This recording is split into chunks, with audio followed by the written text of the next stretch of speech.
Hello there, thank you so much for watching my video. This is Sarah. I'm so glad that you are here because I have a really interesting topic to talk about in this video. Today I want to talk about Apple's latest earnings report with record-breaking revenue numbers and the company's overall business performance over the past year. I just need to provide a brief disclaimer. This video was created only for educational purposes. This is not a recommendation to buy any stock and should not be treated as investment advice. Apple reported record fourth quarter 2025 revenue of around $102 billion, which is about an 8% year-over-year increase in revenue. What really stands out is the performance of Apple's services revenue. This grew roughly about 15%, and for the first time it actually surpassed iPhone sales revenue. Services have become the company's largest contributor to gross profit, which has a gross profit margin of more than 75%. That's significantly higher than what Apple earned on its hardware products.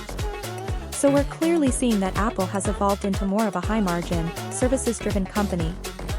Looking ahead, Apple has said that its next major growth cycle in 2026 will be AI-driven and services-centric.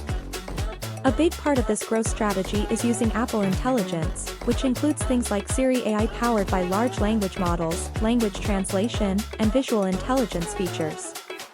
The strong services revenue in 2025, which has about 75% gross margin, was a key highlight of Apple's earnings report. Now, despite all of this, Wall Street analyst companies are still not bullish on Apple's stock price. Some analysts are concerned about limited upside at current prices and they remain uneasy about Apple's heavy dependence on its China-based supply chain. On the other hand, there are some analysts who are more optimistic.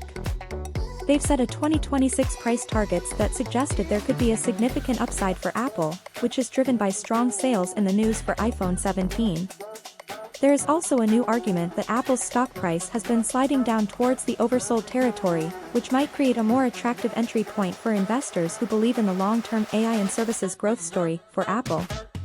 This video was created only for educational purposes. This is not a recommendation to buy any stock and should not be treated as investment advice.